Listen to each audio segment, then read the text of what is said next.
स्वागत है PTC news विस्तार दर्शकों का। मैं हरप्रीत सिंह। तुसीं देख रहे हो चितकारा यूनिवर्सिटी प्रेजेंट्स विचार तकरार। बेहद अहम ते खास मुद्दे ते विचार चर्चा लैके तुहाडे सामने हाजिर हाँ।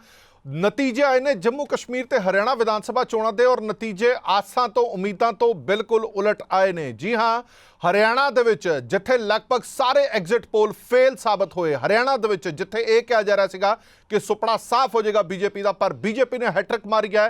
तीजी बार मुड़ तो हरियाणा दे विच बीजेपी सरकार बनाउण जा रही है। कल्ले अपने दम ते ही बीजेपी सरकार बनाउण जा रही है। पिछली बार दे नालों भी वध सीटां जित के सरकार बनाउण जा रही है हरियाणा दे विच बीजेपी। उधर ही दूजे पासे जे जम्मू कश्मीर की गल की जाए तो कांग्रेस ते एनसी मिल के सरकार बनाउण जा रहे हैं ते अगले सीएम अमर अब्दुल्ला होणगे। सो ये तमाम क्या सराइयां सीगियां जिहड़ियां ओह तरियां तराइयां रह गईयां।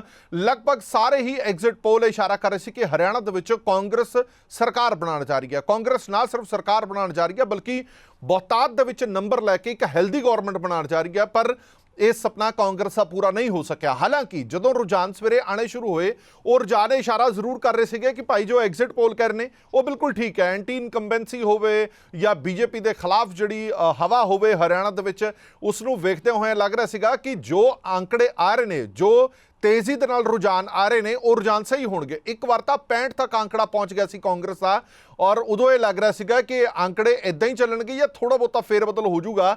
55-60 दे विच जिहड़ी वो कांग्रेस रहेगी। पर जिमें जिमें समा लंघिया उवें उवें तस्वीर बदलती गई। तस्वीर बदल के बिल्कुल उलट होगी। बीजेपी का पलड़ा जिहड़ा लगातार भारी हुंदा रहा। ठीक 10 साढ़े 10 बजे बीजेपी का ग्राफ उपर जाना शुरू होया, जो शाम तक वो उपर ही रहा, थले नहीं आया। जो जादुई आंकड़ा उन्होंने चाहिए सीगा उस जादुई आंकड़े ते बीजेपी पहुंच गई। हुण जेकर गल फैक्टर की की जाए, क्योंकि ये सारियां चीज़ां तो तुसीं देख लिया सवेर तो लैके हुण तक, कौन जित रहा कौन हार रहा है वो सारा कुछ देख रहा। हुण बीजेपी के जितने वड्डे फैक्टर की ने वो फटाफट तुहानूं दसदे हैं। चोण तो ठीक पहला सीएम बदलिया गया, खट्टर साहब को अलविदा कह के सैनी साहब को लिया गया, जेजेपी नालों गठजोड़ तोड़िया गया। ये कुछ सियासी माहर मंद ने कि ये वो मुद्दे ने जिन्हां करके बीजेपी ने हैट्रिक मारी है। नवे उम्मीदवारों को मौका दिता गया। इस तो इलावा बागियों को अहमियत नहीं दी गई। बागी होए भी बहुत, पार्टी के विचों निकले भी, पर उन्होंने कोई अहमियत नहीं दी गई। दलित वोट उत्ते वध फोकस किया गया। गैर जाट वोट बैंक को लामबंद किया गया। कांग्रेस दे विच जिहड़ी धड़ेबंदी सी उसका कितना ना किते बीजेपी को फायदा भी मिलिया। डेरा फैक्टर जिहड़ा वो बहुत असर कर गया। ये लगभग सारे ही सियासी माहर मंद ने कि चोणां तो ठीक पहला डेरा मुखी नूं, डेरा सिरसा मुखी नूं वार-वार पैरोल देना भी कितना किते उन्हां दे हक दे विच बैठिया। सो ये बीजेपी के जित दे वड्डे फैक्टर ने जिन्हां करके दावा किया जा रहा है कि बीजेपी तीजी बार सरकार बनाने दे विच हरियाणा दे विच कामयाब हुई। दूजे पासे कांग्रेस से हार के मुख्य कारण भी ने आपसी फुट जिहड़ी लगातार चर्चा का विषय रही। सीएम चेहरे को लैके विवाद क्लीयर नहीं कर पाए एंड तक कि सीएम कौन होएगा। ओवर कॉन्फिडेंट, क्योंकि विश्वास बहुत हो गया सीगा कि इस बार बड़े आराम नाल असीं जितांगे। भुपिंदर हुड्डा, कुमारी शैलजा, सुरजेवाला धड़ेकार नुकसान होया। ये कितना किते दबे सुर दे विच कांग्रेसी लीडर भी मनते हैं कि बयानबाजियां जिहड़ियां दित्तियां गईयां उन्होंने भी लोगों के मन दे विच खटास पैदा की। टिकटां की वंड नूं लैके भी विवाद होया, जिन्ना बीजेपी दे विच होया उस तों वध किते कांग्रेस दे विच होया। लोकल मुद्दों ते ध्यान ना देना भी कितना किते कांग्रेस दे हार का कारण बनिया। गठजोड़ ना होना यह भी एक वड्डा फैक्टर रहा, क्योंकि होर पोलीटिकल पार्टियां दे नाल गठजोड़ की चर्चा जरूर चलती रही पर यह गठजोड़ होया नहीं। सब तो वध नुकसान कित्थे होया? सब तो वध नुकसान इस गल ते होया कि जदों ये लग्या कि हरियाणा दे विच इस वार बीजेपी दे बिल्कुल अगेंस्ट हवा चल रही है। 3-4 चीज़ां जिहड़ियां मोटियां सीगियां उन्हां नूं लैके। पहली गल ये कहा जा रहा सीगा कि एंटी इनकम्बेंसी है। इस तो इलावा तुहानूं वड्डे चेहरे पहला दिखा देने कि कौन कौन जितया कौन कौन हारिया।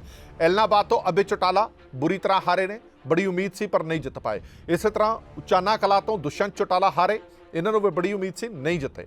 पंचकुला तो ज्ञानचंद गुप्ता भी हार गए ने, बीजेपी के कदावर नेता ये भी हार गए। गोपाल कांडा हरियाणा लोक हित पार्टी इन्हों की भी हार हुई है सिरसा तो।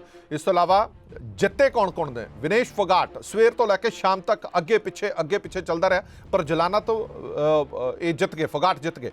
कैथल तो आदित्य सुरजेवाला वापसी हुई है, सुरजेवाला परिवार की उन्होंने जित हासिल हुई है। सीएम कैंडिडेट लाडवा नायब सैनी जित हासिल हुई है। दावा किया जा रहा है कि दोबारा इन्हों जिताया जाएगा, दोबारा सीएम बनाया जाएगा। अंबाला छौणी तो अनिल विज साहब इन्हों का भी सवेर तो लैके शाम तक अगे पिछे चलता रहा, पर आखिरकार जित इन्हों की यकीनी हो गई। इस तरह भुपिंदर सिंह हुड्डा गढ़ी सांपला किलोई तो भुपिंदर सिंह हुड्डा भी जिते ने।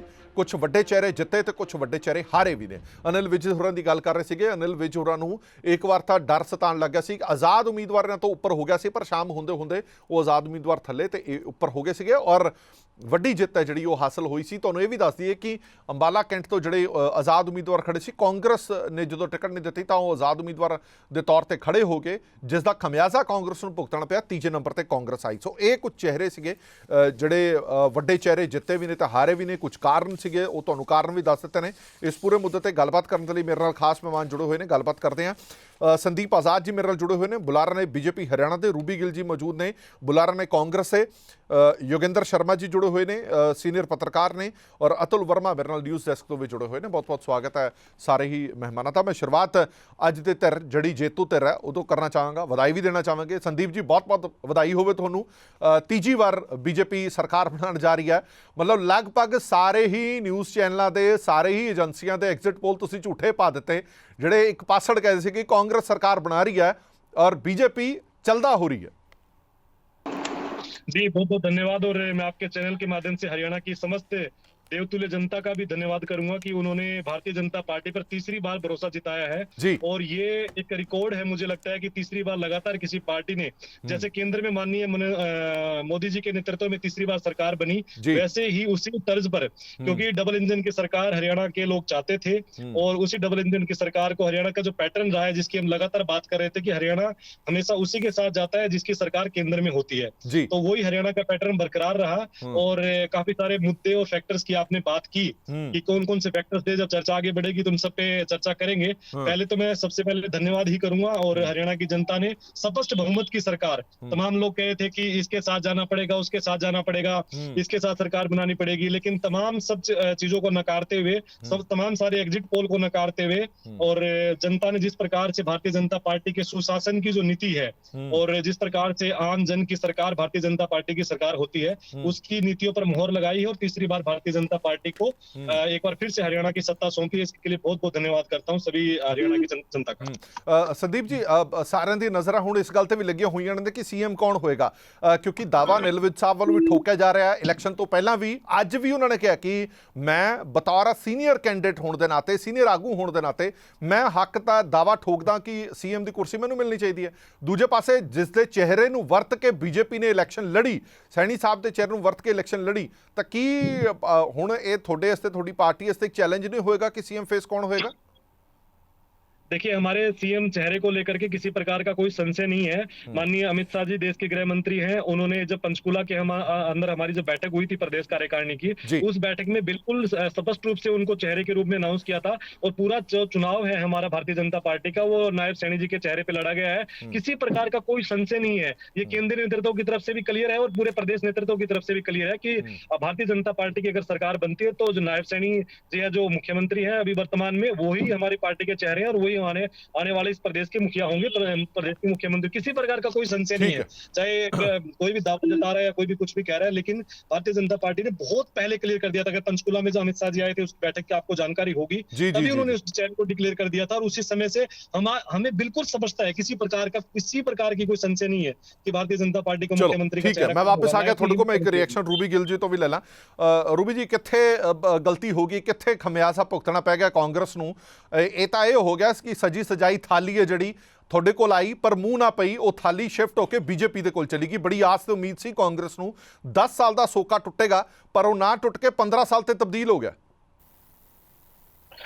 ਹਰਪ੍ਰੀਤ ਜੀ, ਪਹਿਲੀ ਗੱਲ ਤਾਂ ਮੈਂ JNK ਦੇ ਲੋਕਾਂ ਦਾ ਧੰਨਵਾਦ ਕਰਦਾ ਕਿ ਧਾਰਾ 370 ਤੋੜੀ ਗਈ ਔਰ ਕਿਵੇਂ ਉੱਥੇ ਪੁਲਵਾਮਾ ਅਟੈਕ ਹੋਇਆ, ਸਾਰੀਆਂ ਚੀਜ਼ਾਂ ਹੋਈਆਂ। ਉੱਥੋਂ ਦੇ ਲੋਕਾਂ ਨੇ ਜਲਾਲਤ ਸਹੀ ਔਰ ਉੱਥੋਂ ਦੇ ਲੋਕਾਂ ਨੇ ਇੰਡੀਆ ਅਲਾਇੰਸ ਨੂੰ ਮੌਕਾ ਦਿੱਤਾ ਕਿ ਜਿੱਥੇ ਸਭ ਤੋਂ ਜ਼ਿਆਦਾ ਇਹਨਾਂ ਨੇ ਪਾਰਲੀਮੈਂਟ 'ਚ ਪ੍ਰਚਾਰ ਕੀਤਾ ਸੀ, ਦੇਸ਼ ਦੇ ਵਿੱਚ ਧਾਰਾ 370 ਦਾ ਪ੍ਰਚਾਰ ਕੀਤਾ ਸੀ, ਉੱਥੇ ਨਫ਼ਰਤ ਦੀ ਰਾਜਨੀਤੀ ਹਾਰੀ ਹੈ। ਔਰ ਮੈਂ ਹਰਿਆਣੇ ਦੀ ਗੱਲ ਕਰਨਾ ਚਾਹੁੰਦਾ। ਦੇਖੋ, ਸਵੇਰ 10 ਵਜੇ 65 ਸੀਟਾਂ ਤੇ ਅੱਗੇ ਜਾਣਾ ਔਰ ਪੂਰਾ ਪੱਤਰਕਾਰ ਭਾਈਚਾਰਾ ਔਰ ਜਿਹੜੇ ਸਾਡੇ ਬੁੱਧੀਜੀਵ ਸੀ ਔਰ ਪੋਲੀਟੀਕਲ ਲੋਕ ਐਨਾਲਿਸਿਸ ਕਰ ਰਹੇ ਸੀ ਕਿ ਹਰਿਆਣਾ 'ਚ ਕਾਂਗਰਸ ਦੀ ਸਰਕਾਰ ਬਣ ਰਹੀ ਹੈ।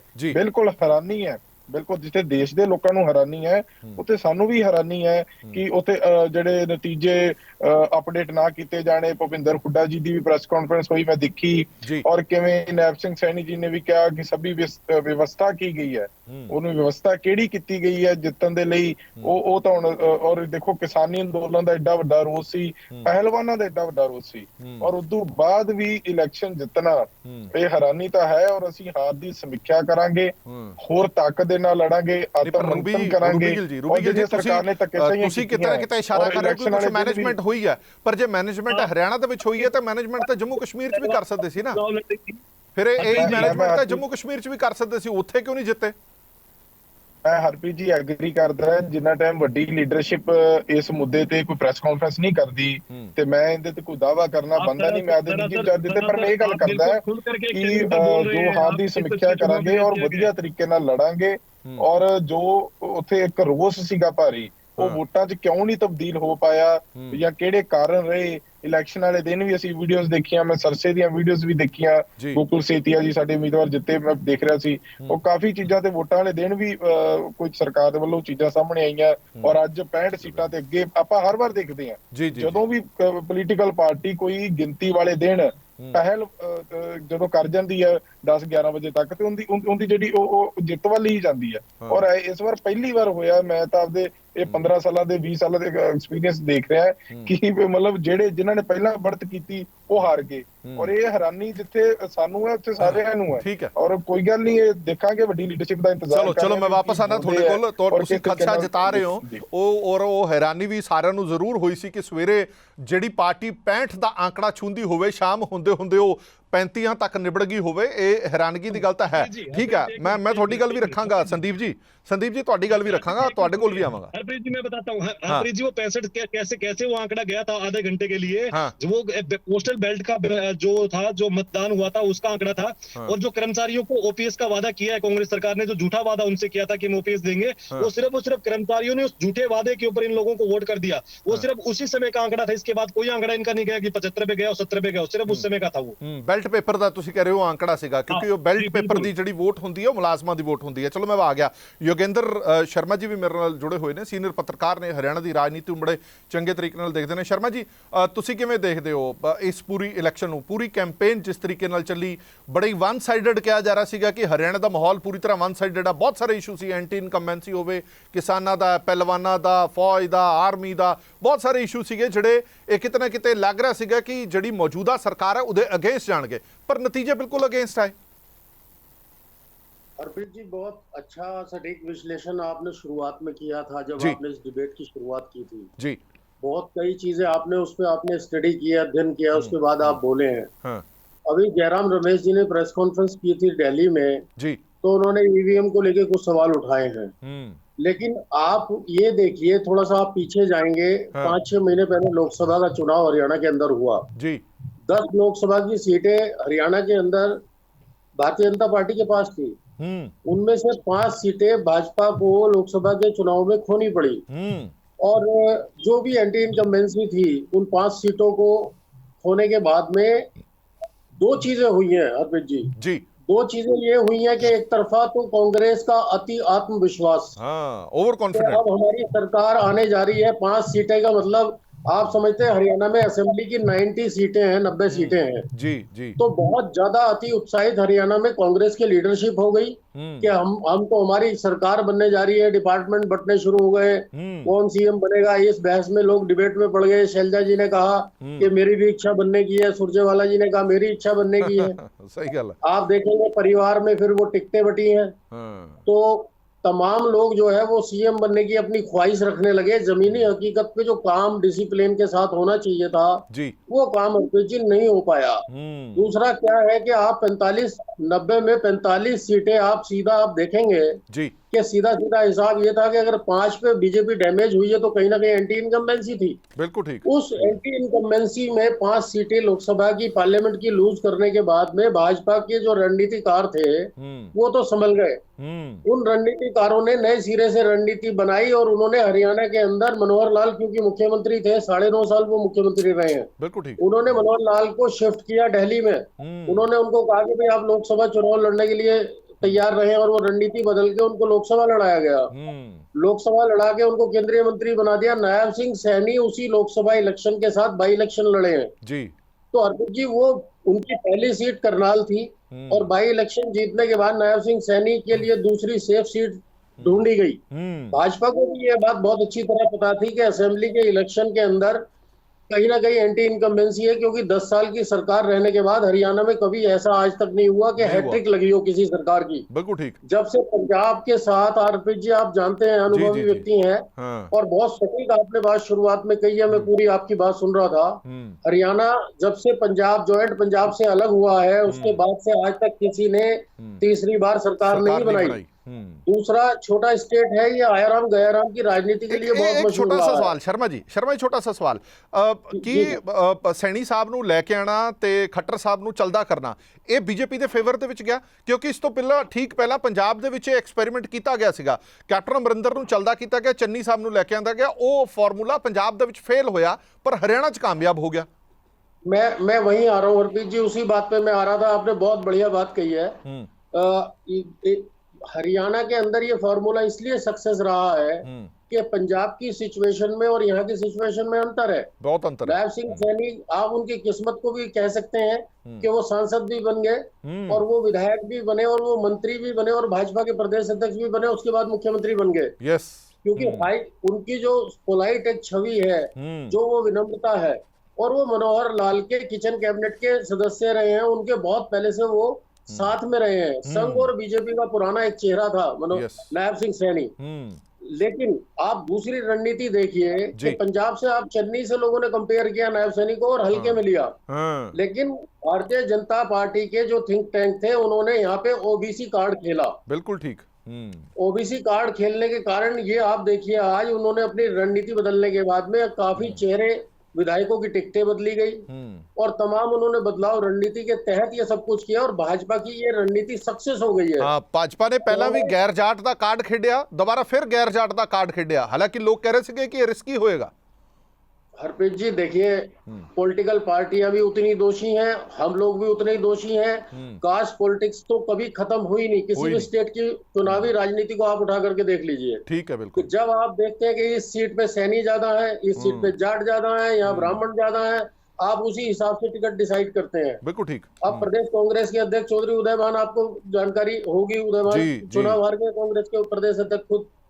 तो कहीं ना कहीं कांग्रेस की रणनीति के अंदर कमी रही। ठीक, मैं आ गया सर, वापस आ गया।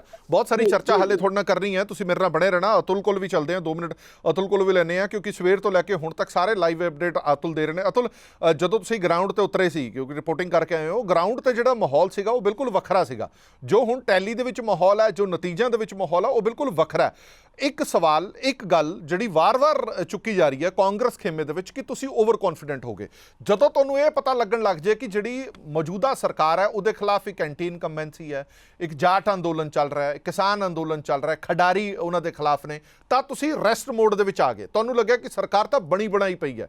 ਇੱਥੇ ਕਾਂਗਰਸ ਗਲਤੀ ਕਰ ਗਈ, ਹਲਕੇ ਦੇ ਵਿੱਚ ਲੈ ਗਈ ਕਿ ਜ਼ਿਆਦਾ ਜ਼ੋਰ ਲਾਉਣ ਦੀ ਕੋਸ਼ਿਸ਼ ਨਾ ਕਰੋ, ਜ਼ਿਆਦਾ ਜ਼ੋਰ ਲਾਉਣ ਦੀ ਲੋੜ ਨਹੀਂ ਹੈ, ਸਰਕਾਰ ਤਾਂ ਬੜੀ ਬਣੀ ਪਈ ਹੈ। हरप्रीत जी, मैं शुरुआत करना चाहूंगा। निजा फाजली साहब का एक शेर है कि हर आदमी में होते हैं 10-20 आदमी, जिसको भी देखना कई बार देखना। क्या बात है। तो कांग्रेस की रैलियों में बहुत सारी भीड़ अमूमन नजर आई और राहुल गांधी और भूपेंद्र सिंह हुड्डा यहां पर दावा करते हुए नजर आए कि इस बार भाजपा आ रही है और कांग्रेस आ रही है और भाजपा जा रही है। कांग्रेस की लहर चलती हुई नजर आ रही है, लेकिन जिस तरीके से कंपेयर किया गया, जो भीड़ तंत्र था वो वोट तंत्र में तब्दील होता हुआ नजर नहीं आया। और हरियाणा को जाट लैंड माना जाता है। जाट लैंड पर भी अगर आप का नॉन जाट कैंडिडेट भाजपा की तरफ से उतारा जाए, बड़ा चेहरा, और वो भी सिर्फ 6 महीने पहले, उससे पहले भी पंजाबी फेस कहीं ना कहीं निकल कर आता है, तो उस पर आप मानकर चले कि कहीं ना कहीं जो कमी है वो कांग्रेस के अंदर खाते ही है। और 2 बड़ी चीजों का जैसे सीनियर वरिष्ठ पत्रकार ने जिक्र किया, तो वो 2 चीजें साफ तौर पर दिखती हुई नजर भी आती है। वो था एक ओवर कॉन्फिडेंस कि आप लोकसभा चुनाव की तुलना विधानसभा चुनाव से कर रहे हैं, तो लोकसभा और विधानसभा चुनाव दोनों अलग अलग है, और हरियाणा में हर बार की तरह परिस्थितियां दोनों बार अलग अलग होती हुई नजर आती हैं। 5 सीटें जरूर जीती, लेकिन 5 सीटें हारने के बाद भाजपा को यह पता चल गया कि जो एंटी इनकम्बेंसी है उसको किस तरीके से कवर किया जाए। तो तुरंत यहां पर फैसला लिया जाता है, मनोहर लाल खट्टर को उतारकर नायब सिंह सैनी पर दाव खेला जाता है, और इस इन एंटी इनकम्बेंसी जिसका जिक्र बार बार किया जा रहा है, जैसे कि आपने शुरुआत में भी डिबेट के जिक्र शुरू किया कि पहलवान, जवान और किसान ये बड़ी एंटी इनकम्बेंसी के खिलाफ जाते हुए भाजपा बहुमत के साथ सरकार बनाने में कामयाब रही, हरियाणा में तीसरी बार हैट्रिक बनाने में कामयाब रही। तो ये इतिहास का अब तक का सबसे बड़ा और सबसे बड़ी तस्वीर निकल कर आती है। तो उसमें नायब सिंह सैनी सबसे बड़े चेहरे और सबसे बड़े दाव निकल कर आते हैं। हरियाणा में आपको बता दें 33% सैनी वोट बैंक है, तो सैनी वोट बैंक को यहां पर साधा गया और उसके अलावा जाट लैंड में सेंधमारी की गई। और आप मानकर चले कि हरियाणा में कहा जाता है कि सबसे ज्यादा पॉपुलेशन जाटों की है, तो उस जाट लैंड पर, जाट वोट बैंक पर सेंधमारी करते हुए कहीं ना कहीं वो सेंधमारी में भाजपा कामयाब रही है। उसके अलावा दलित वोट बैंक को भी लुभाने की कोशिश की गई है। जाट वोट बैंक के बाद दलित वोट बैंक ही निकल कर आता है। तो ये Jat vote bank, Dalit vote bank plus Saini vote bank को मिलाकर भाजपा कहीं ना कहीं सरकार बनाने में कामयाब रही। और उसमें सबसे बड़ा एक फैक्टर और निकल कर आता है, वो फैक्टर है डेरा सिरसा का फैक्टर। आप चुनाव से ठीक पहले पैरोल देते हैं डेरा प्रमुख को, डेरा सिरसा को, और उससे पहले भी कहीं ना कहीं बहुत राहत देती हुई भाजपा सरकार, नायब सैनी सरकार, खट्टर सरकार साफ तौर पर नजर आई थी। और बताया जा रहा है कि जिस तरीके से आंकड़े निकल कर आते हैं, करीब 1 करोड़ 25 लाख अनुयायी डेरे के बताए जाते हैं। 1 करोड़ 25 लाख कोई छोटा फिगर नहीं है, बहुत बड़ा फिगर है। ठीक है। और उसमें सीधे तौर पर जो मार है वो 21 सीटों पर जाती हुई नजर आती है डेरा सिरसा के अनुयायियों की। तो सीधे तौर पर आप देखिए किस तरीके से एंटी इनकम्बेंसी के ऊपर जाकर भाजपा ने बड़ा दांव खेला। ठीक है, मैं वापस आना ਤੁਹਾਡੇ ਕੋਲ ਕਿਉਂਕਿ ਇਹ ਮੁੱਦਾ ਬੜਾ ਅਹਿਮ ਹੈ। ਇਸ ਤੋਂ ਇਲਾਵਾ ਇੱਕ ਹੋਰ ਬੜਾ ਅਹਿਮ ਮੁੱਦਾ ਹੈਗਾ, ਉਹ ਆਪਾਂ ਨੂੰ ਧਿਆਨ ਦੇ ਵਿੱਚ ਜ਼ਰੂਰ ਲੈ ਕੇ ਆਉਣਾ ਪਏਗਾ। ਸੰਦੀਪ ਆਜ਼ਾਦ ਜੀ ਤੋਂ ਇਸ ਦਾ ਮੁੱਦੇ ਦਾ ਸਵਾਲ ਵੀ ਪੁੱਛ ਲੈਣੇ ਆ। ਪੂਰੇ ਮੁਲਕ ਦੇ ਵਿੱਚ ਜਦੋਂ ਹਾਲ ਹੀ ਦੇ ਵਿੱਚ ਲੋਕ ਸਭਾ ਚੋਣਾਂ ਹੋ ਕੇ ਹਟੀਆਂ ਤਾਂ ਕਿਸਾਨਾਂ ਦਾ ਅੰਦੋਲਨ ਸਿਖਰ ਤੇ ਸੀਗਾ। ਕਿਸਾਨਾਂ ਨੇ ਕਿਹਾ ਕਿ ਇਸ ਵਾਰ ਖਮਿਆਜ਼ਾ ਜਿਹੜਾ ਉਹ ਸਰਕਾਰ ਨੂੰ ਭੁਗਤਣਾ ਪਏਗਾ, ਪਰ ਬੀਜੇਪੀ ਨੇ ਸਰਕਾਰ ਦੁਬਾਰਾ ਬਣਾਈ। ਹਾਲਾਂਕਿ ਜੋ ਨੰਬਰ ਘਟੇ, ਕਿਸਾਨ ਉਹਦਾ ਸ਼ਰੇ ਆਪਣੇ ਆਪ ਨੂੰ ਮੰਨਦੇ ਕਿ ਸਾਡੇ ਕਰਕੇ ਬੀਜੇਪੀ ਦੇ ਨੰਬਰ ਘਟੇ। ਇਸ ਵਾਰ ਹਰਿਆਣਾ ਦੇ ਵਿੱਚ, ਕਿਉਂਕਿ ਪੰਜਾਬ ਦੀ ਤਰ੍ਹਾਂ ਹਰਿਆਣਾ ਵੀ ਖੇਤੀ ਪ੍ਰਧਾਨ ਸੂਬਾ ਹੈ, ਇਹ ਲੱਗ ਰਿਹਾ ਸੀਗਾ ਕਿ ਕਿਸਾਨਾਂ ਦਾ ਗੁੱਸਾ ਹੈ ਜਿਹੜਾ ਉਹਦਾ ਭੁਗਤਾਨ ਬੀਜੇਪੀ ਨੂੰ ਕਰਨਾ ਪਏਗਾ। ਪਰ ਹੁਣ ਇਹ ਕਿਸਾਨ ਜਥੇਬੰਦੀਆਂ ਲਈ ਵੀ ਇੱਕ ਵੱਡਾ ਸਵਾਲ ਖੜਾ ਹੋ ਗਿਆ। ਤੁਹਾਡੇ ਇੰਨੇ ਪ੍ਰਦਰਸ਼ਨ ਦੇ ਬਾਵਜੂਦ ਜੇ ਪਾਰਟੀ ਜਿੱਤ ਰਹੀ ਹੈ ਤਾਂ ਕਿਤੇ ਨਾ ਕਿਤੇ ਕੁਝ ਗੜਬੜ ਹੈ, ਕਿਤੇ ਨਾ ਕੁਝ ਗਲਤੀ ਹੈ। ਸੰਦੀਪ, ਮੈਂ ਤੁਹਾਡੇ ਤੋਂ ਇਹ ਜਾਣਨਾ ਚਾਹੁੰਦਾ ਕਿ ਦੋ ਚੀਜ਼ਾਂ, ਇੱਕ ਤਾਂ ਕਿਸਾਨ ਅੰਦੋਲਨ, ਦੂਜਾ ਡੇਰਾ ਫੈਕਟਰ। ਤੁਹਾਡੀਆਂ ਵਿਰੋਧੀ ਪਾਰਟੀਆਂ ਕਹਿ ਰਹੀਆਂ ਨੇ ਕਿ ਡੇਰਾ ਤੁਹਾਨੂੰ ਬਚਾ ਗਿਆ। ਲਗਭਗ 21-22 ਸੀਟਾਂ ਤੇ ਪ੍ਰਭਾਵ ਹੈ ਡੇਰੇ ਦਾ ਤੇ ਲਗਭਗ 1.25 ਕਰੋੜ ਵੋਟ ਹੈ ਡੇਰੇ ਦੀ। ਤੁਹਾਡਾ ਜਿਹੜਾ ਸੌਫਟ ਕਾਰਨਰ ਡੇਰਾ ਮੁਖੀ ਗੁਰਮੀਤ ਰਾਮ ਰਹੀਮ ਦੇ ਪ੍ਰਤੀ ਰਿਹਾ, ਉਹ ਤੁਹਾਨੂੰ ਬਚਾ ਗਿਆ।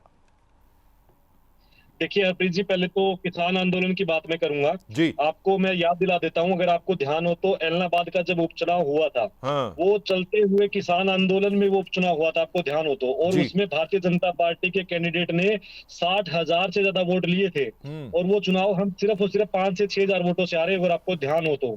देखिए, किसानों का सम्मान, मुझे नहीं पता कि किसान आंदोलन के पीछे किसान हमारे लिए वास्तव में पूजनीय है। वो दिन रात खेतों में मेहनत करता है और फसल उगाता है, देश का पेट भरता है। लेकिन किस मनसा के साथ वो किसान आंदोलन किया गया, मुझे लगता है ये मुझे इस चैनल पे बताने की आपको जरूरत नहीं है। आप खुद बहुत समझदार हैं, वो सारे फैक्टर्स आप उसके पीछे के ढूंढ सकते हैं। जब वो लाल किले पे चढ़ सकते हैं, देश की अस्मिता पे चढ़ सकते हैं वो लोग, जाकर के किस प्रकार की बातें किसान आंदोलन में निकल करके सामने आई। मैं उन किसी का भी जिक्र यहाँ नहीं करना चाहूंगा, क्योंकि मैंने कह दिया कि किसान हमारे लिए पूजनीय है वो। लेकिन एक बात देखिए, किसानों को उनकी फसलों का उचित रेट, एमएसपी का वादा किया और एमएसपी पे उनकी फसलें खरीदी जा रही है। किसान सम्मान निधि कभी किसी सरकार ने सोचा था? संदीप जी, हुणे एक बयान आया राकेश टकैत दा बयान आया कि इन्ने विरोध के बावजूद जो सरकार बन रही है तो मुल्क खड्डे च जा रहा है, मुल्क गड्ढे में जा रहा है। देखिए, वो जनादेश का अपमान कर रहे हैं, राकेश टिकैत जी जनादेश का अपमान कर रहे हैं। और मैं फिर कह देता हूं कि जनता जनार्दन सर्वोपरि होती है, उसके जनादेश का अपमान कभी नहीं करना चाहिए। नहीं तो ये देखिए, ये हाल इनका गुजरात जैसा, मध्य प्रदेश जैसा होगा। ये सपने में भी नहीं सोच पाएंगे कांग्रेस के मेरे साथी की कभी वो सत्ता में भी आ पाएंगे। मैं इनको क्लियर कह रहा हूँ, जनता का जो आदेश है उसको स्वीकार कीजिए। आपने भी शुरू में कहा डिबेट में कि फिर अगर ये ईवीएम में गड़बड़ होती है, ये चुनाव गड़बड़ करता है, तो फिर जम्मू कश्मीर में इन्होंने क्यों नहीं की? हिमाचल प्रदेश में हम, मुझे लगता है कि 26,000 वोटों का अंतर था हमारा और भाजपा कांग्रेस का। अगर आपको ध्यान हो तो सिर्फ हम 26,000 वोटों से सरकार बनाने से चूक गए थे। तेलंगाना में, कर्नाटका में, ये जब इनकी सरकार बनती है तब सब चीजें ठीक होती है। जब लोकसभा में इनकी 5 के बराबर 5 सीट आ जाती है तो इनको लगता है अब की बार तो ये बड़े कॉन्फिडेंस के साथ कह रहे थे कि ये हाफ हो गए, इनको हम साफ कर देंगे। और मुझे लगता है कि ये मेरे साथी शपथ ग्रहण की तैयारियां कर चुके थे भूपेंद्र सिंह हुड्डा, जिस प्रकार की इनकी निकल के जब ये एग्जिट पोल आया और एग्जिट पोल के बाद ये लोगों के बयान आ रहे थे कि हमने साफ कर दिया है, हमने ये कर दिया है। मुझे लगता है कि जनता की जो नब्ज है संदीप, आपको डेरे ने बचाया, डेरे का आशीर्वाद रहा थोड़े सिर पे। आप कहाँ पे डेरे ने समर्थन किया हमारा? कौन सी आपके पास क्या प्रूफ है आपके पास कि डेरे ने हमारा समर्थन किया है? आप एक चीज बताइए, अगर आपके पास एक भी स्टेटमेंट डेरे की तरफ से, उनके अनुयायियों की तरफ से हो या कुछ भी हो, आप एक बार बताइए कि डेरे ने कांग्रेस या विरोधी धਿਰ ਤਾਂ करें कि थोड़ा सॉफ्ट कॉर्नर है ਜਿਹੜਾ डेरे ਦੇ ਪ੍ਰਤੀ ਉਹ ਕਿਤੇ ਨਾ ਕਿਤੇ ਇਸ਼ਾਰਾ ਕਰਦਾ है अपना। अब वोट फीसद आ जाएगी, vote percentage, Sandeep vote percentage आ जाएगी, फिर तो मान लोगे कि सिरसा होवे या पंचकुला होवे जिथे तुहानू वोटां ज्यादा पईयां, जिथे अनुयायी ज्यादा ने डेरा दे, ते फिर तो मनोगे कि तुहाडे हक च गया डेरा। हरप्रीत जी हरियाणा के अंदर न जाने डेरा सच्चा सौदा जैसे कितने सारे डेरे हैं जो जिनकी मान्यता हरियाणा के अंदर है। और मुझे नहीं लगता कि चुनाव लड़ने वाला कोई भी प्रत्याशी उन डेरों के अंदर जाकर के मत्था ना टेकता हो, वहां से आशीर्वाद नहीं लेता हो। कोई भी ऐसा प्रत्याशी एक सिंगल मुझे बता दिए उसके आसपास में जो डेरा का प्रभाव है वो वहां ना गया हो और उसने आशीर्वाद ना लिया हो। ये सार्वभौमिक सत्य है और सबको इस बात का पता है। मेरे कांग्रेस के साथियों को भी पता होगा, हमारे साथ तमाम जो अन्य लोग भी जुड़े उनको भी पता होगा। और डेरे के जो भी सॉफ्ट कॉर्नर डेरे के उनके लोग भी पॉलिटिकल विंग है, वो भी तय करते हैं और किस प्रकार से सारी डेरे का आशीर्वाद तो थानू प्राप्त होया ना, गए तो बहुत लोग पर आशीर्वाद तो नहीं मिला। नहीं, वो तो वो जनता का आशीर्वाद है सर, वो डेरे का आशीर्वाद, वो जनता का आशीर्वाद है। वो भी देखिए इस प्रदेश की जनता है ना, अगर वो अनुयायी है तो वो भी अपना अच्छा बुरा सोचती है ना, या सिर्फ डेरे के कहने से चलती है, वो भी अपना अच्छा बुरा देखती है। नहीं होता डेरे दे कहण ते चलदे ऐ तां नहीं तुसीं कह सकदे कि चंगा बुरा सोचदे हैं कि डेरा प्रमुख कह देवे कि दिन है ते दिन, रात है ते रात है। हरप्रीत जी, मैं आपको एक डेरे के पोस्ट डॉक्टरेट एक अनुयायी है हमारे, पोस्ट डॉक्टरेट है जो डेरे की एक एक बात पे जीते मरते हैं, जीते मरते एक एक बात पे डेरे की। मैं आपकी बात करवाता हूँ अभी। और अगर वो उनके भाजपा को लेकर के क्या विचार है आप सुन लेंगे तो आप कहेंगे कि डेरा ने भी वोट नहीं दिया होगा। ठीक है, चलो कांग्रेस तो भी ले लेने। हाँ जी रूबी गिल, तुसी लगातार कह रहे सी कि डेरा फैक्टर है, वो कह रहे कि डेरे नाल तो साडा कोई लेना देना ही नहीं है, असीं तो ना वोट मंगी है ना उन्होंने समर्थन करने का ऐलान किया। ਹਰਪ੍ਰੀਤ ਜੀ, ਹਰਿਆਣੇ ਦੇ ਤੇ ਦੇਸ਼ ਦੇ ਲੋਕਾਂ ਨੂੰ ਪਤਾ ਹੈ ਕਿ ਬਾਬਾ ਰਾਮ ਰਹੀਮ, ਮੈਂ ਰਾਮ ਰਹੀਮ ਕਹੂੰਗਾ ਉਹਨੂੰ, ਕਿ ਉਹ ਵਾਕਈ ਪਿਤਾ ਜੀ ਨੇ ਭਾਜਪਾ ਵਾਲਿਆਂ ਦੇ, ਔਰ ਬ੍ਰਾਂਡ ਐਂਬੈਸਡਰ ਤੌਰ ਤੇ ਉਹਨਾਂ ਨੂੰ ਵਰਤਿਆ ਜਾਂਦਾ। 21 ਵਾਰ ਪੈਰੋਲ ਦੇਣੀ, ਇੱਕ ਪਾਸੇ ਅਸੀਂ ਪੰਜਾਬ ਦੇ ਬੰਦੀ ਸਿੰਘਾਂ ਨੂੰ ਦੇਖ ਲਈਏ ਔਰ ਇੱਕ ਪਾਸੇ ਅਸੀਂ ਰਾਮ ਰਹੀਮ ਨੂੰ ਦੇਖ ਲਈਏ ਕਿ ਇੱਕ ਬਲਾਤਕਾਰੀ ਬਾਬੇ ਨੂੰ ਵਾਰ-ਵਾਰ ਸਰਕਾਰ ਪੈਰੋਲ ਦੇ ਰਹੀ ਹੈ। ਹਾਈ ਕੋਰਟ 'ਚ ਵੀ ਐਸਜੀਪੀਸੀ ਕੇਸ ਲੈ ਕੇ ਗਈ ਔਰ ਉਹਦਾ ਕੀ ਰਿਜ਼ਲਟ ਨਿਕਲਿਆ। ਔਰ ਬੀਜੇਪੀ ਇਹ ਗੰਦੀ ਰਾਜਨੀਤੀ ਕਰਦੀ ਹੈ, ਇਹਦੇ 'ਚ ਤਾਂ ਕੋਈ ਸ਼ੱਕ ਨਹੀਂ ਕਿ ਬਾਬੇ ਦੇ ਨਾਮ ਤੇ ਵੋਟਾਂ ਲੈਣੀਆਂ, ਵਾਰ-ਵਾਰ ਚੱਲਦੇ ਇਲੈਕਸ਼ਨਾਂ 'ਚ ਵੀ ਉਹਨੂੰ ਲਿਖਿਆ ਜਾਣਾ ਗ੍ਰਹਿ ਮੰਤਰਾਲੇ ਵੱਲੋਂ, ਉਹ ਤਾਂ ਹੀ ਉਹਨਾਂ ਨੂੰ ਵਾਰ-ਵਾਰ ਪੈਰੋਲ ਮਿਲਦੀ ਹੈ ਕਿਉਂਕਿ ਸਰਕਾਰ ਦੇ ਜਿਹੜੇ ਹੁੰਦਾ। ਔਰ ਮੈਂ ਇਹ ਗੱਲ ਕਹਿਣਾ ਚਾਹੁੰਦਾ ਹਾਂ ਕਿ ਇੰਨੀ ਜੇ ਕਿਸਾਨੀ ਅੰਦੋਲਨ ਦੇ ਵਿੱਚ ਹਰਿਆਣੇ 'ਚ ਕੀ ਕੁਝ ਹੋਇਆ ਔਰ ਜੋ ਮਹਿਲਾਵਾਂ ਸਾਡੀਆਂ ਭੈਣਾਂ, ਜੋ ਪਹਿਲਵਾਨ ਭੈਣਾਂ ਸੀਗੀਆਂ, ਉਹਨਾਂ ਨੇ ਆਪਦੇ ਜਿਹੜੇ ਤਗਮੇ ਤੱਕ ਸਾੜੇ ਔਰ ਕਿਸ ਤਰੀਕੇ ਨਾਲ ਦਿੱਲੀ ਦੇ ਵਿੱਚ ਬੈਠੇ ਰਹੇ। ਬ੍ਰਿਜ ਭੂਸ਼ਣ ਅੱਜ ਵੀ ਮਨੀਸ਼ ਫੋਗਾਟ ਦੀ ਜਿੱਤ ਤੇ ਸਵਾਲਿਆ ਨਿਸ਼ਾਨ ਚੱਕ ਰਹੇ ਸੀਗੇ, ਪਰ ਜਿਹੜੇ 10 ਵਜੇ ਨਤੀਜੇ ਆਏ ਔਰ 10 ਵਜੇ ਤੋਂ ਬਾਅਦ ਇੱਕ ਵਾਰ ਚੀਜ਼ਾਂ ਬਦਲੀਆਂ। ਵਿੱਚ ਨਾ ਬੋਲੋ ब्रदर, आप जब चुनाव शुरू हुआ था तो कांग्रेस के साथी ये कहते थे, मैं बोल नहीं रहा था, प्लीज मेरी बात सुनो, सुनने का मजा रखो। रिजल्ट सिर मथे है, हरियाणे ਦੇ ਲੋਕਾਂ ਨੇ ਰਿਜ਼ਲਟ ਦਿੱਤੇ ਹੈ, ਪਰ ਕਾਨੂੰਨ ਲੜਾਈ ਵੀ ਲੜਾਂਗੇ। ਨਤੀਜੇ ਲੇਟ ਅਪਡੇਟ ਕਰਨੇ, ਚੱਲਦੇ ਇਲੈਕਸ਼ਨ 'ਚ ਧੱਕੇਸ਼ਾਹੀ ਹੋਣਾ ਔਰ ਇਹੋ ਜਿਹੇ ਬਾਬਿਆਂ ਨੂੰ, ਬਲਾਤਕਾਰੀ ਬਾਬਿਆਂ ਨੂੰ ਪੈਰੋਲ ਦੇਣਾ ਔਰ ਅਗਲੀ ਵਾਰ ਹੋਰ ਤਕੜੇ ਤਰੀਕੇ ਨਾਲ ਲੜਾਂਗੇ। ਔਰ ਜਿਹੜੇ ਤੱਥ ਨੇ ਸਾਹਮਣੇ ਸਾਡੀ ਲੀਡਰਸ਼ਿਪ ਲੈ ਕੇ ਆਊਗੀ। ਹਰਿਆਣੇ 'ਚ ਬਿਲਕੁਲ ਹੈਰਾਨੀਜਨਕ ਨਤੀਜੇ ਆਏ ਆ, ਦੇਸ਼ ਦੇ ਲੋਕ ਇਹ ਉਮੀਦ ਨਹੀਂ ਕਰ ਰਹੇ ਸੀ ਔਰ ਹਰਿਆਣੇ ਦੇ ਲੋਕ ਵੀ ਨਹੀਂ ਉਮੀਦ ਕਰਦੇ ਸੀ। ਇੰਨੇ ਵਿਰੋਧ ਦੇ ਬਾਵਜੂਦ ਇਹ ਚੀਜ਼ਾਂ ਹੋਣੀਆਂ। ਰੂਬੀ ਗਿੱਲ, ਜਿਹੜੀਆਂ ਆਉਣ ਵਾਲੀਆਂ ਹੁਣ ਵਿਧਾਨ ਸਭਾ ਚੋਣਾਂ ਨੇ, ਆਉਣ ਵਾਲੀਆਂ ਵੱਖ-ਵੱਖ ਸਟੇਟਸ ਦੇ ਵਿੱਚ ਵਿਧਾਨ ਸਭਾ ਚੋਣਾਂ ਨੇ, ਭਾਵੇਂ ਉਹ ਮਹਾਰਾਸ਼ਟਰ ਦੀਆਂ ਹੋਣ, ਉਸ ਤੇ ਅਸਰ ਨਹੀਂ ਪਏਗਾ ਫਿਰ ਹੁਣ? ਬਿਲਕੁਲ ਜੀ, ਜਦੋਂ ਕਿਸੇ ਸਟੇਟ ਦੇ ਵਿੱਚ ਚੋਣਾਂ ਹੁੰਦੀਆਂ ਅਸਰ ਤਾਂ ਜ਼ਰੂਰ ਪੈਂਦਾ ਹੈ, ਪਰ ਅਸੀਂ ਕਰਾਰਾ ਜਵਾਬ ਦੇਵਾਂਗੇ। ਜਿਹੜੀਆਂ ਕਮੀਆਂ ਰਹੀਆਂ ਉਹ ਅਗਲੀਆਂ ਸਟੇਟਾਂ ਦੇ ਵਿੱਚ ਨਹੀਂ ਛੱਡਾਂਗੇ ਔਰ ਵਧੀਆ ਤਰੀਕੇ ਦੇ ਨਾਲ ਇਕਜੁੱਟਤਾ ਦੇ ਨਾਲ ਲੜਾਈ ਲੜਾਂਗੇ। ਚਲੋ ਹਾਂ, ਸੰਦੀਪ ਜੀ ਕੁਝ ਐਡ ਕਰ ਰਹੇ ਨੇ, ਫਿਰ ਮੈਂ ਸ਼ਰਮਾ ਜੀ ਕੋਲ ਜਾਵਾਂਗਾ ਜਲਦੀ। ਸੰਦੀਪ ਜੀ। हरप्रीत जी, हाँ हरप्रीत जी, जी जी मैं ये कह रहा हूँ, रूबी जी बताया कि किस चीज का विरोध था। मैं तो पूरे हरियाणा में गया हूँ चुनाव के दौरान, मैं खुद मीडिया का सह प्रभारी हूँ और उस नाते से मेरा पूरे प्रदेश भर में जाना हुआ, मेरे को तो कहीं विरोध नजर नहीं आया। ये कौन सा विरोध दिखाना चाह रहे थे, मुझे तो समझ नहीं आ रहा है, मतलब किस चीज का विरोध ये दिखाना चाह रहे थे। बात रही पहलवानों की, विनेश का आंदोलन हुआ पहलवानों का, उसके पीछे इनकी लीडरशिप, पूरी की पूरी लीडरशिप लगी हुई थी, दीपेंद्र हुड्डा वहां जाते हैं। और मुझे लगता है कि ये लोग ये कह रहे थे, वो लोग ये कह रहे थे कि विनेश फोगाट 50,000 वोटों से चुनाव जीतेगी वहां पे, और सबसे पहले की जीत किसी की होगी जुलाना के अंदर या हरियाणा के अंदर, तो वो विनेश फोगाट की जीत होगी। मैं एक बात आपको दावे से कह रहा हूं, विनेश फोगाट जी वहां हारते हारते बची है, अगर आपको बता देता हूं। उनकी जीत का मार्जिन है सिर्फ 6,000 वोटों का मार्जिन है, अगर आप देखेंगे तो वो आंदोलन के पीछे की मनसा, जितने आंदोलन यहाँ हरियाणा सरकार के खिलाफ हुए, केंद्र सरकार के खिलाफ हुए, हरप्रीत जी उनके पीछे की मनसा आप एक बार चेक कीजिए कि उनकी मनसा क्या रही आंदोलनों की। आंदोलन इस देश में पहले बहुत हुए हैं, इस देश में आंदोलन आगे भी बहुत होंगे, लेकिन ये ਅੰਦੋਲਨ ਪੋਲੀਟੀਕਲ ਸੀਗੇ, ਉਹਦੇ ਪਿੱਛੇ ਪੋਲੀਟੀਕਲ ਮੋਟਿਵ ਸੀਗਾ। ਠੀਕ ਹੈ, ਮੈਂ ਆ ਜਾਣਾ। ਯੋਗੇਂਦਰ ਸ਼ਰਮਾ ਜੀ ਵੀ ਮੇਰੇ ਨਾਲ ਜੁੜੇ ਹੋਏ ਨੇ। ਯੋਗੇਂਦਰ ਜੀ, ਜਿਹੜੇ ਅੰਦੋਲਨਾਂ ਦੀ ਗੱਲ ਕਰਦੇ ਨੇ, ਭਾਵੇਂ ਉਹ ਖਿਡਾਰੀਆਂ ਦਾ ਹੋਵੇ, ਕਿਸਾਨਾਂ ਦਾ ਹੋਵੇ, ਜਾਂ OPS ਦਾ ਹੋਵੇ, 올ਡ ਪੈਨਸ਼ਨ ਸਕੀਮ ਦਾ ਹੋਵੇ, ਜਾਂ ਫੌਜ ਦਾ ਹੋਵੇ, ਭਰਤੀ ਦਾ ਹੋਵੇ, ਇਹਨਾਂ ਸਾਰੇ ਅੰਦੋਲਨਾਂ ਦਾ ਕੋਈ ਅਸਰ ਨਹੀਂ ਪਿਆ, ਕੋਈ ਫਰਕ ਨਹੀਂ ਪਿਆ ਹਰਿਆਣਾ ਦੇ ਵਿੱਚ, ਲੋਕਾਂ ਤੇ ਕੋਈ ਅਸਰ ਨਹੀਂ ਪਿਆ। देखिए हरप्रीत जी, इसमें असर और ना असर की बात के लिए थोड़ा सा आपको पीछे जाना पड़ेगा। प्रधानमंत्री की खुद यहाँ पे काफी रैली हुई है इस विधानसभा चुनाव के दौरान। आपने देखा होगा, खुद प्रधानमंत्री ने आके विधानसभा चुनाव के लिए वोट की अपील की है जी। दूसरा, पंजाब और हरियाणा के स्टेट दोनों को अगर आप कंपेयर करेंगे तो कुछ चीजें किसानों के लिए नायब सैनी सरकार ने अच्छी की है।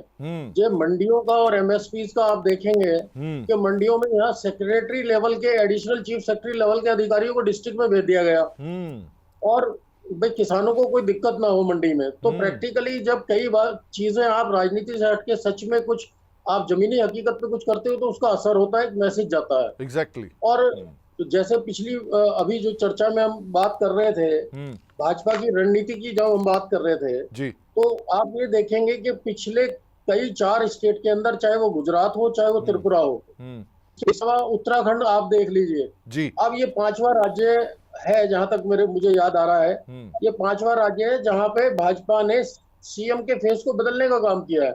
मुख्यमंत्री को बदलने का फार्मूला इनका पिछले 4 स्टेट के अंदर सक्सेस रहा है। तो इन्होंने 5वां प्रयोग किया है हरप्रीत जी हरियाणा के ऊपर। और जहां तक आप डेरे से संबंधित जो बातचीत आप कर रहे थे, इनके सामने, क्योंकि सत्ताधारी पार्टी है, आप देखिए कि सत्ताधारी पार्टी है या विपक्ष के लोग हैं, डेरों में या आश्रम में जाने का काम तो सारी लीडरशिप करती है। थोड़ा सा पर्दा इसलिए है क्योंकि उसके ऊपर केस चल रहे हैं, वो सजाए आप तक कहती है।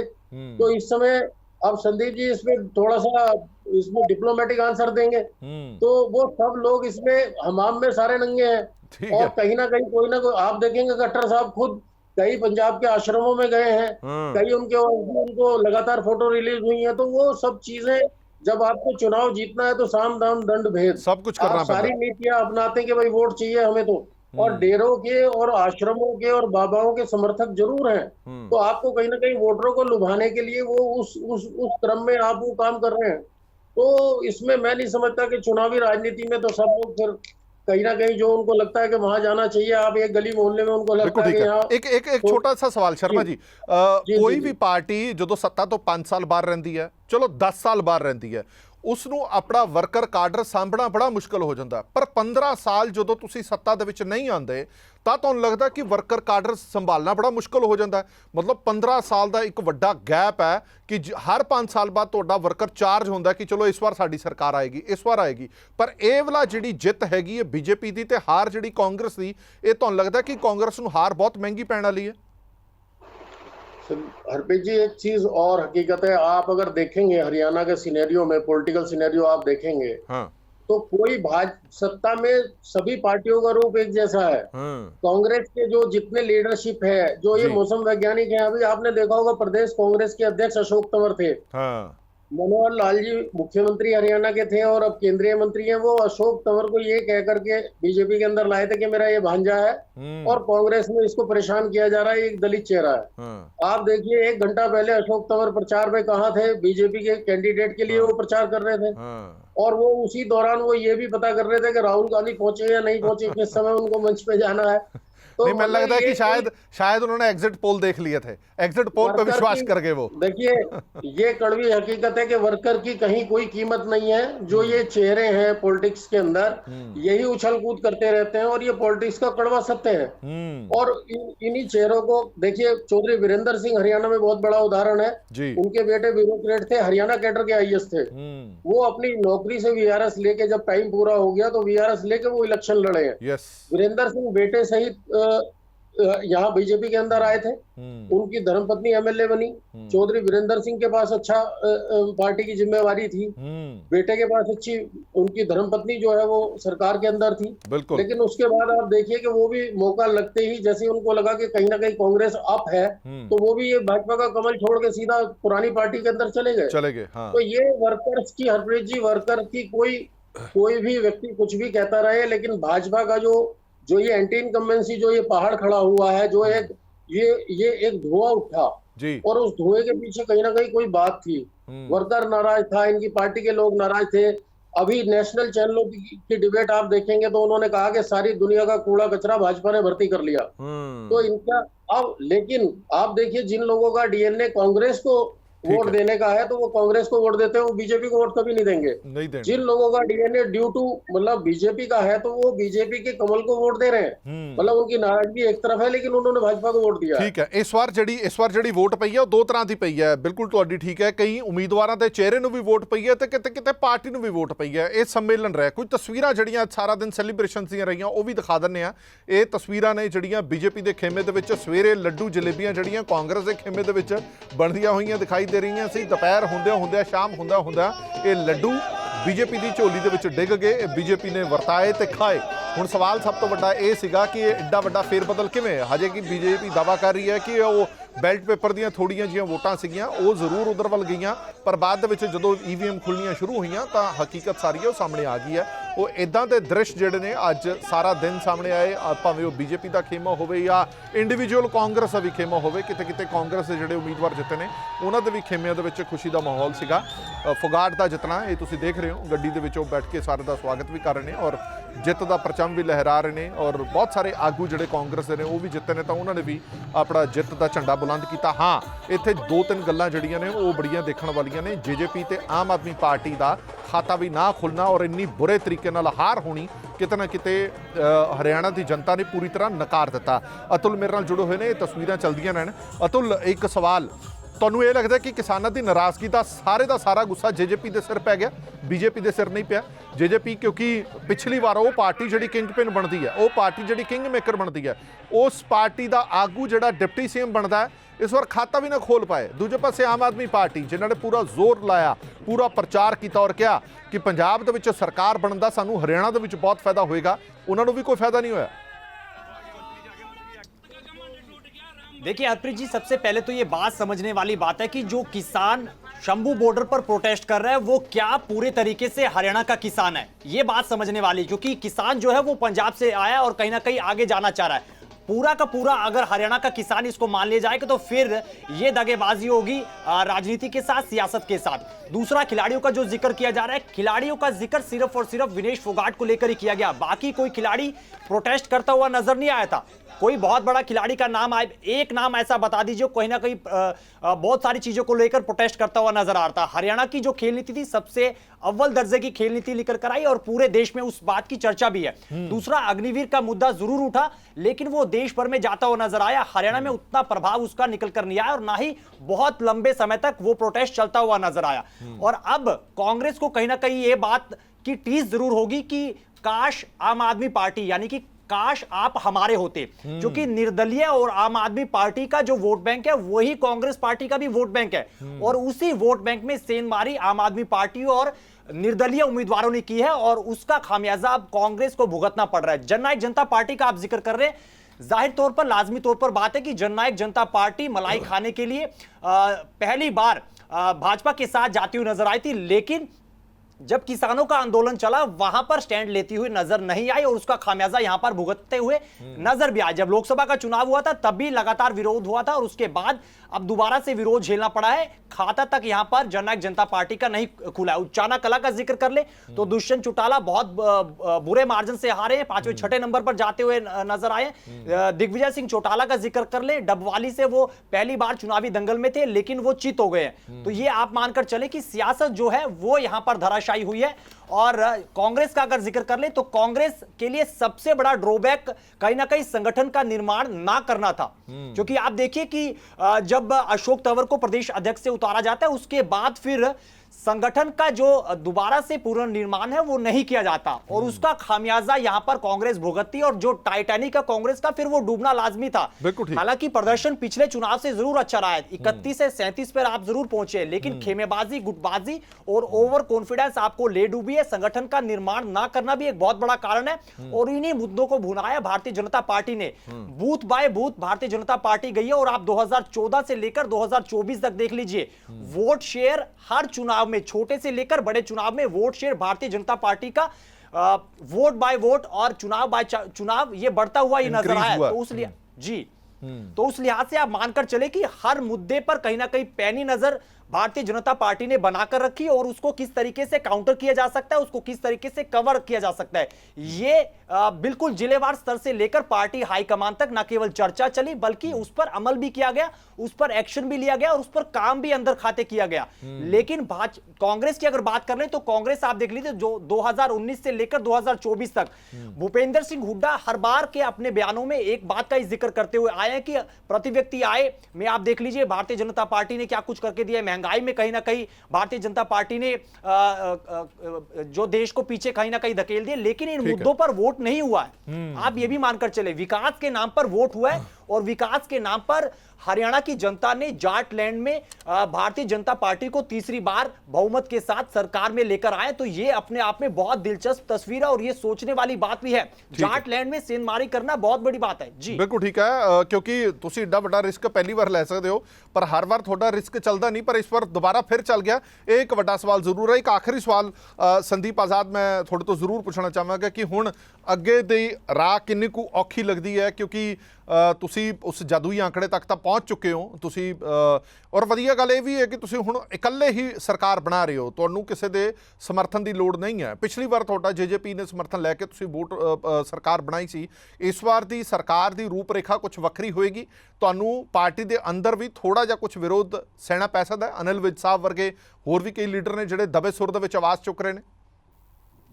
हरप्रीत जी, ये भारतीय जनता पार्टी बहुत अनुशासन से चलने वाली पार्टी है, ठीक है। हर नेता का अपना एक मन होता है, वो अपनी बात रखता है, एक उचित प्लेटफॉर्म पे वो अपनी बात रखता है, ठीक है। लेकिन रहा मुझे लगता है किसी प्रकार से कुछ भी मुश्किल नहीं है और मुझे लगता है हमारे यहाँ जो भी निर्णय होता है, आप देखेंगे अगर नायब सैनी जी को मुख्यमंत्री बनाया जाता है तो पूरी पार्टी, पूरा संगठन उनको सहर्ष स्वीकार करता है। और आज देखिए कांग्रेस में किस प्रकार का जूतम पेजार था कि वो मुख्यमंत्री डिक्लेयर नहीं कर पा रहे थे, उनको पता ही नहीं था कि जनता को कौन मुख्य। तो हमारे यहाँ किसी प्रकार का कोई संशय नहीं है, ये बहुत अनुशासित संगठन है और अनुशासन में रहकर ही चलता है। जब नायब जी मुख्यमंत्री बनेंगे तमाम सारे उनके सहयोगी होंगे उनके कैबिनेट में, और मुझे लगता है हरियाणा को जो उन्होंने कहा था कि डबल इंजन की सरकार एक बार चाहिए और डबल इंजन की सरकार मिली है।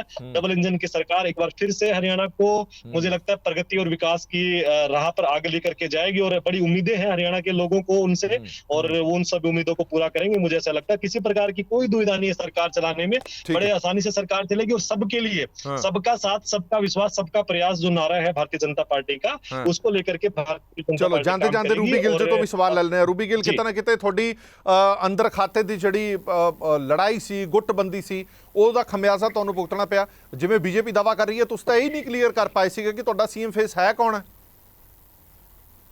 ਦੇਖੋ ਜੀ, ਗੁੱਟਬੰਦੀ ਕੋਈ ਨਹੀਂ ਸੀ। ਜਦੋਂ ਉਹ ਬੰਦਾ ਜਿੱਤ ਜਾਂਦਾ ਹੈ ਉਦੋਂ ਨੂੰ ਗੱਲਾਂ ਵੀ ਬਹੁਤ ਆਉਂਦੀਆਂ ਤੇ ਲੱਗਦਾ ਹੈ ਕਿ ਜੋ ਜੀਤਾ ਹੋਈ ਸਿਕੰਦਰ।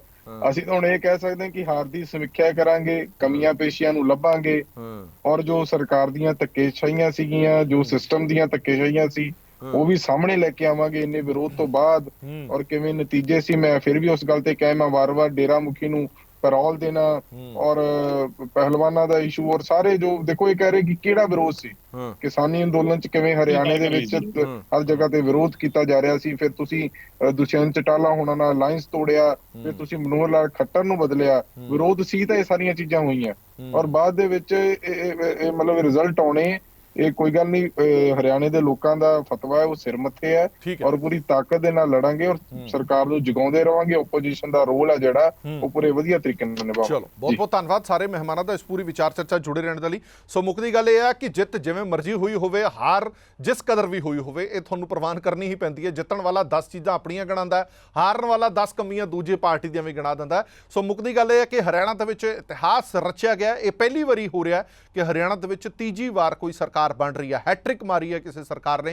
बीजेपी तीजी बार सरकार बनाने जा रही है और अपने दम ते ही सरकार बनाने जा रही है बिना किसी के समर्थन तो। ये बीजेपी दावा करती है कि ये विकास की हनेरी है, जो कुछ असीं कीता उहदे बल ते ही सानूं वोटां पईआं ने। हुण आउण वाले समय दे विच पता लगेगा कि जिथे कमियां पेशियां रहियां कांग्रेस दीआं। और सब तो वड्डी गल यह है कि 15 सालां दा जिहड़ा खप्पा बहुत वड्डा हुंदा है, अजे इहदे विच पार्टी दा वर्कर काडर किवें साਂਭ के रखना, ਇਹ ਇੱਕ ਵੱਡਾ ਸਵਾਲ ਜ਼ਰੂਰ ਹੈ। ਦੇਸ਼ ਦੁਨੀਆ ਦੇ ਬਾਕੀ ਖਬਰਾਂ ਲਈ ਬਣੇ ਰਹੋ PTC ਨਿਊਜ਼ ਦੇ ਨਾਲ। ਧੰਨਵਾਦ।